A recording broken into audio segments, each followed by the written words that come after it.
ఈరోజు భారత communist party Marxist CPM party Wanaparthy పట్టణ కమిటీ ఆధ్వర్యంలోనే అంబేద్కర్ గారి 135వ జయంతి సందర్భంగా పూలమాలలు వేసి ఘనంగా నివాళులు అర్పించడం జరిగింది. సిపిఎం పార్టీ ప్రధానంగా ఒకటే అడుగుతుంది, ఏంది అంటే అంబేద్కర్ ఆశయాలు ఏవి, ఆ ఆశయాలు ఎవరు కొనసాగిస్తున్నారు, ఆ ఆశయాల వారసులు ఎవరు అని అడుగుతా ఉంది. ఈరోజు అనేక సంఘాల వాళ్ళు, అనేక పార్టీల వాళ్ళు అందరూ వచ్చి దండలేసి దండాలు పెడుతున్నారు, కానీ ఆయన ఆశయాలకు తూట్లు పడుస్తున్నారు. ప్రధానంగా 1927లోనే బిఆర్ అంబేద్కర్ గారు మనధర్మ శాస్త్రాన్ని కాల్చివేయడం జరిగింది.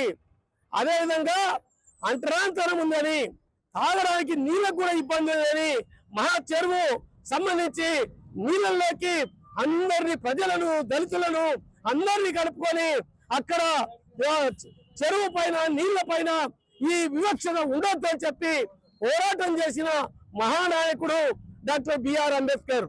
అదేవిధంగా తగుదనమ్మా అని ఈరోజు ఆర్ఎస్ఎస్ వాళ్ళు, బీజేపీ వాళ్ళు ఒక సమరస అని చెప్పి ఒక సంఘం పెట్టుకొని వాళ్ళు అంబేద్కర్ కు ఆశయాలు మేము కొనసాగిస్తామంటున్నారు.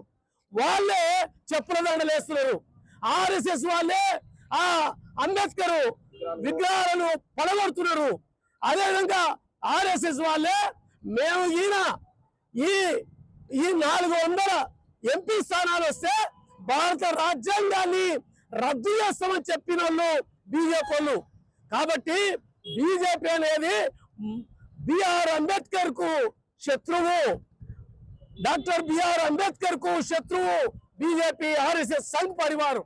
మనధర్మ శాస్త్రాన్ని తెస్తామని చెప్తున్నారు. పాత ఏదైతే ప్రాచీన రాజ్యాంగం ఉందో అదే రాజ్యాంగం మన భారత రాజ్యాంగం. భారత రాజ్యాంగాన్ని, ఈ బిఆర్ అంబేద్కర్ రాసిన భారత రాజ్యాంగాన్ని రద్దు చేయాలని చెప్తున్నారు.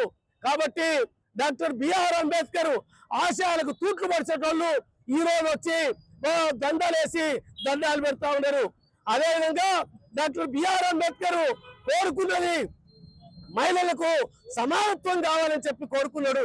కానీ మహిళల పైన అత్యాచారాలు పెరుగుతున్నాయి, హత్యలు పెరుగుతున్నాయి, దళితుల పైన దాడులు పెరుగుతున్నాయి.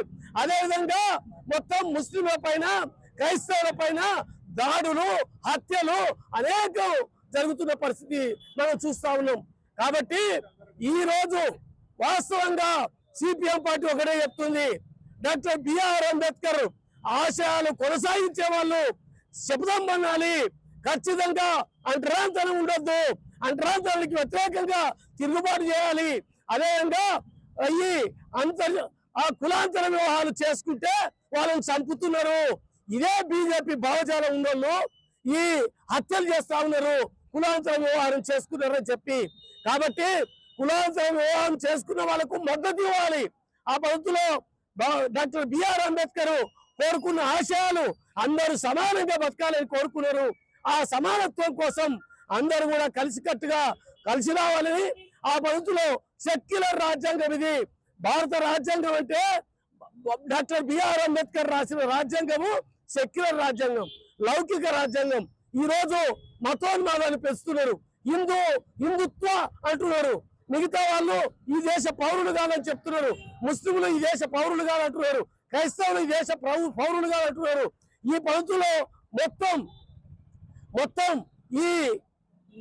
వ్యవస్థలో విచ్ఛిన్నం చేసి అంతరాలు సృష్టించి ఈ పద్ధతిలో ఏంటంటే ఈ బిఆర్ అంబేద్కర్ ఆశయాలను తూట్లు పడుస్తున్నారు. కాబట్టి దానికి వ్యతిరేకంగా తిరుగుబాటు చేయాల్సిన అవసరం ఉంది. అదేవిధంగా బిఆర్ అంబేద్కర్ ఆశయాలు కొనసాగించడం కోసం అందరం సెక్యులర్ రాజ్యాంగాన్ని కాపాడుకోవాలి, మనధర్మ శాస్త్రాన్ని వెలికి కొట్టాలి, మనధర్మ శాస్త్రాన్ని కొనసాగించాలని కోరుకుంటున్న బీజేపీని బొంద పెట్టాలని చెప్పి తెలియజేస్తూ ఈ అవకాశం ఇచ్చి ఓపిక మీకు పేరున ధన్యవాదాలు, నమస్కారం తెలియజేస్తూ ముగిస్తున్నాను.